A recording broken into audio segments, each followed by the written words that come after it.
할렐루야. 오늘도 새벽에 만난 하나님 오신 여러분들을 우리 예수님의 이름으로 환영하고 축복합니다. 함께 기도하겠습니다. 하나님 감사합니다. 오늘도 새날입니다. 하나님이 주신 이 날을 또 하나님의 말씀으로 시작합니다.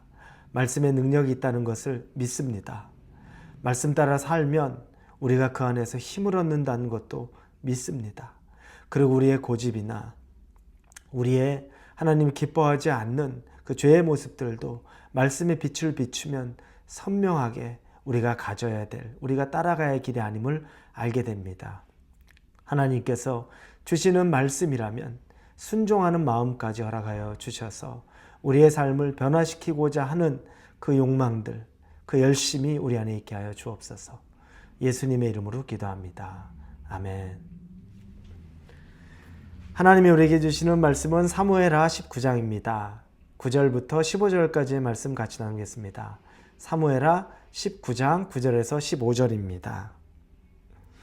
이스라엘 모든 지파 백성들이 변론하여 이르되 왕이 우리를 원수의 손에서 구원하여 내셨고 또 우리를 블레셋 사람들의 손에서 구원하셨으나 이제 압살롬을 피하여 그 땅에서 나가셨고 우리가 기름을 부어 우리를 다스리게 한 압살롬은 싸움에서 죽었거늘 이제 너희가 어찌하여 왕을 도로 모셔올 일에 잠잠하고 있느냐 아니라 다윗 왕이 사독과 아비아달 두 제사장에게 소식을 전하여 이르되 너희는 유다 장로들에게 말하여 이르기를 왕의 말씀이 온 이스라엘이 왕을 왕궁으로 도로 모셔오자 하는 말이 왕께 들렸거늘 너희는 어찌하여 왕을 궁으로 모시는 일에 나중이 되느냐 너희는 내 형제요 내 고륙이거늘 너희는 어찌하여 왕을 도로 모셔오는 일에 나중이 되리요 하셨다 하고 너희는 또 아마사에게 이르기를 너는 내 고륙이 아니냐 내가 요압을 이어서 항상 내 앞에서 지휘관이 되지 아니하면 하나님이 내게 벌 위에 벌을 내리시기를 바라노라 하셨다라 하여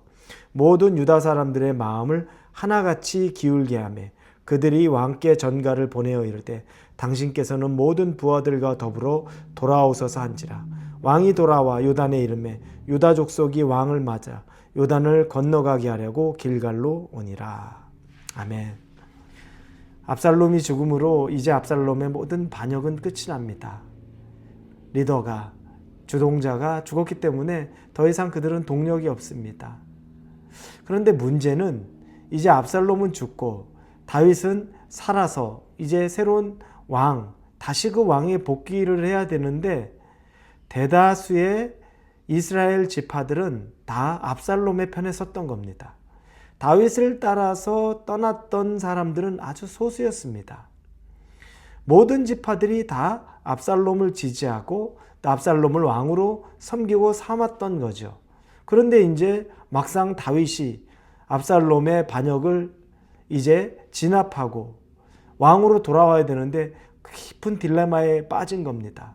어떻게 하지? 우리가 압살롬의 편에 섰는데 다윗에게 어떻게 해야 되나? 라는 고민에 빠져 있는 겁니다. 그들은 이러지도 못하고 저러지도 못합니다. 그때 다윗이 자기의 지파인 유다 지파에게 두 제사장인 사독과 아비아달을 보냅니다. 그러면서 이런 말을 전달하라고 하죠. 너희는 나의 같은 지파 아니냐? 나의 형제들인데 너희가 앞장서서 나를 다시 왕궁으로 모셔가는 일에 앞장서야 되는데 왜 너희가 지금 다른 지파들보다도 더 주저하고 있느냐 이 얘기를 하는 겁니다. 유다 지파 또한 압살롬의 편에 섰던 겁니다. 그러다 보니까 자기 지파의 다윗 왕이지만 유다 지파 또한 어찌할 바를 몰라서 눈치만 보고 있는데 다윗이 그들에게 이야기한 거죠.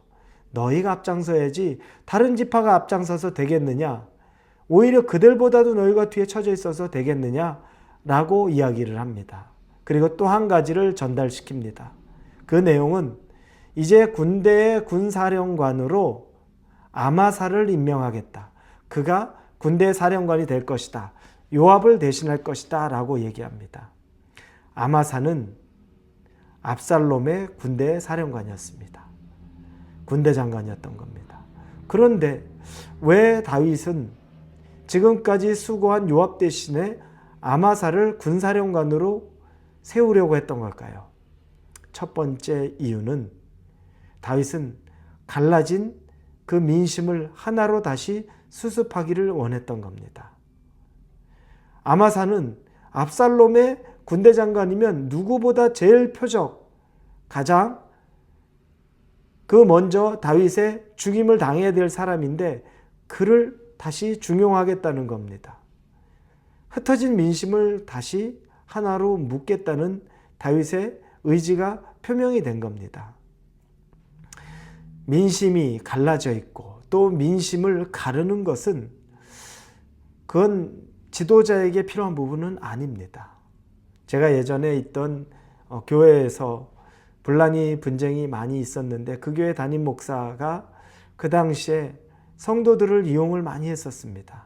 자기 편에 선 성도와 자기 편에 서지 않은 성도들이 서로 다투게끔 분열을 시켰던 거죠. 그 결과로 그 교회의 성도가 서로가 그 담임 목사가 오기 전에는 형 동생 하던 사이, 언니 누나, 그리고 집사 권사 이런 사이였는데 서로가 서로에게 완전히 적대적인 관계를 만들어 버린 겁니다. 씻을 수 없는 상처를 주고 받았던 거죠. 분열을 조장한 겁니다. 목사가 교회 내에 자기의 유익을 위해 분열을 조장하고 갈라지게 만드는 것, 최악이죠. 어떤 것이든 여러분, 하나님이 기뻐하는 건 갈라져 있는 것도 하나로 만드는 걸 하나님이 원하는 겁니다. 찢어져 있는 것도 싸매는 걸 하나님이 원하는 겁니다. 분열이 있는 곳에는 하나님이 연합하게 하는 것을 원하는 겁니다. 그래서 교회 내에서도 분열이 있었을 때 이 빌립보 교회에 이야기하면서 그 교회에서도 그 안에서 다투고 싸우고 있었던 것에 그 여성 지도자들 가운데 서로 한 마음을 품으라 라는 이야기를 했던 바울의 모습을 우리는 기억하고 있습니다. 하나님은 절대 권위를 가졌을 때, 능력을 가졌을 때 그걸 가지고 갈라치기 하고 분열시키는 거 기뻐하지 않습니다. 그 일이 있으면 오히려 싸매어지는 도구가 될 수 있는 저와 여러분이 되기를 바랍니다. 두 번째로는 왜 아마사를 군대 장관으로 세웠느냐? 요압이 이미 자기 군대 장관이었지만 요압이 치명적인 실수를 했습니다. 실수가 아니죠. 의도적인 거죠. 그것은 다윗이 3명의 군대 장관들이 출정식을 할 때 그들에게 명령합니다. 압살롬을 죽이지 말고 너그럽게 대하고 그를 생포해라.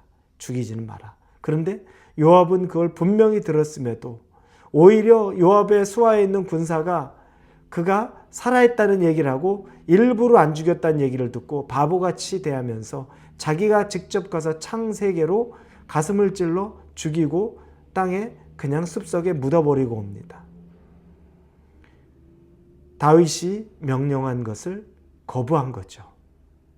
다윗은 그래서 본보기로 요압을 아마사로 대신한 겁니다. 여러분, 요압은 하지 말아야 될 것을 했습니다. 다윗은 분명히 하지 말아야 될 것에 대한 본보기를 보여줍니다. 자, 이 모습을 보니까 다윗이 결국에는 이 자기의 민족, 흩어져 있던 민족을 자기가 다시 왕으로 복귀하면서 싸매고자 하는 모습을 봅니다. 여러분, 우리에게 참 인간적인 교훈이기도 하고 우리가 이 세상 살아가는 크리스찬으로서 우리가 또 경험해야 되는 또 적용해야 되는 교훈이기도 합니다. 어떤 것이든지 여러분 뒤에서 다른 말하고 다른 사람의 관계 이간질하는 것, 다른 사람들의 관계를 깨뜨리는 것, 이런 분열하는 것들에 여러분 앞장서지 마십시오. 그런 모습이 있으면 여러분은 피해 가십시오. 가까이 가서 말을 섞지도 마시고 그런 행동에 여러분이 함께하지 마십시오. 오히려 그런 것이 있으면 여러분이 희생하면서라도 그리고 그 분열을 싸매어 줄 수 있는 그런 하나님의 정말 종다운 삶을 살 수 있기를 우리 예수님의 이름으로 축원합니다. 기도하겠습니다. 하나님의 사람이 해야 될 방법들을 봅니다. 자기의 유익을 위해 사람들의 관계를 이간질하거나 다른 사람들의 관계를 깨뜨리는 일을 하지 않게 하시고 오히려 깨어진 관계, 무너진 관계를 화합시키고 하나 되고 또 찢어진 것을 회복할 수 있는 그 사람이 될 수 있도록 우리를 사용하여 주시옵소서. 예수님의 이름으로 기도합니다. 아멘.